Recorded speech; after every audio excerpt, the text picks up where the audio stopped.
Bienvenue à toutes et à tous à cette nouvelle séance de Découvrir le cinéma. Dans le cadre de notre semaine Regard féminin, nous vous proposons de découvrir ou redécouvrir 3 films réalisés par des femmes, mettant en scène un personnage principal féminin et qui ont tous les 3 reçu un prix prestigieux. Parmi ces 3 films, il y a L'Événement d'Audrey Diwan, qui a reçu le Lion d'Or à la Mostra de Venise l'an dernier, mais aussi Titane de Julia Ducournau, le film lauréat de la Palme d'Or du Festival de Cannes 2021, et enfin La Leçon de piano de Jane Campion, le film que vous allez voir maintenant. C'est le 3e film de la réalisatrice, à qui l'on devait déjà Sweetie, c'était en 1990, et Un ange à ma table en 1991. En 1993, c'est au Festival de Cannes et en compétition officielle qu'elle vient présenter son 3e film, La Leçon de piano. Cannes, c'est un endroit qu'elle connaît bien pour y être déjà venue, notamment en 1986, date à laquelle elle avait remporté la Palme d'Or du court-métrage pour son film Pile, et elle était d'ailleurs déjà la première femme à avoir remporté ce prix. Enceinte de 8 mois et très fatiguée, Jane Campion subit le Festival de Cannes 1993 plus qu'elle ne l'apprécie. Elle assiste tout de même à la projection officielle de son film, c'était le 17 mai 1993, et repart dès le lendemain pour Sydney, alors qu'elle doit accoucher de manière imminente. Le 24 mai, le jour de la cérémonie de clôture, elle n'est donc plus à Cannes quand Louis Malle, le président du jury cette année-là, annonce que son film remporte la Palme d'Or. C'est un des acteurs du film, Sam Neill, que l'on verra aussi dans Jurassic Park, quelques mois plus tard, qui vient récupérer la palme sur scène à sa place. Jane Campion retire un souvenir très amer de ce printemps 1993, puisque quelques jours après avoir atteint l'un des moments les plus heureux de sa carrière professionnelle, en se voyant donc remettre la Palme d'Or, elle a vécu l'un des moments les plus douloureux de sa vie personnelle, puisqu'elle perdit son bébé 10 jours après sa naissance. Je vous ai dit que La Leçon de piano avait reçu la Palme d'Or en 1993.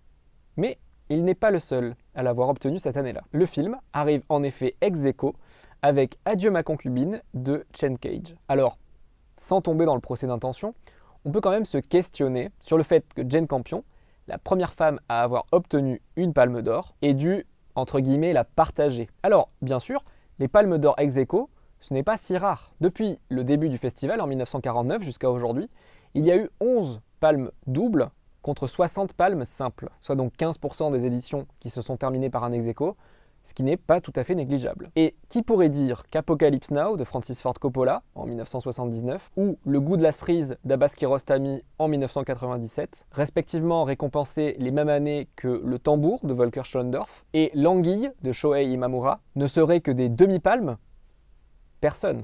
Donc, c'est peut-être un détail, mais La Leçon de piano n'est pas la Palme d'Or 1993, elle est l'une des Palmes d'Or de cette année-là. Et elle restera la seule attribuée à une réalisatrice jusqu'au sacre de Julia Ducournau pour Titane, c'était l'année dernière. Vous l'avez peut-être compris, la représentation des réalisatrices dans les grands festivals de cinéma ou dans les cérémonies de récompense est une question très très loin d'être réglée. En témoigne cette action menée à Cannes encore, en 2018 par le collectif 50-50 qui a fait monter les marches du palais du festival à 82 femmes. Et ce, pour symboliser les 82 réalisatrices qui avaient été en compétition depuis les débuts du Festival de Cannes en 1949. 82 films réalisés par des femmes donc, contre 1645 réalisés par des hommes. Vous avez fait le calcul rapide, 95% des films sélectionnés au Festival de Cannes depuis 1949 ont été réalisés par des hommes. Serait-on en mesure de penser que le talent cinématographique serait donc un domaine qui leur serait réservé? Quand on regarde certains films, comme ceux que l'on programme cette semaine, et notamment La Leçon de piano,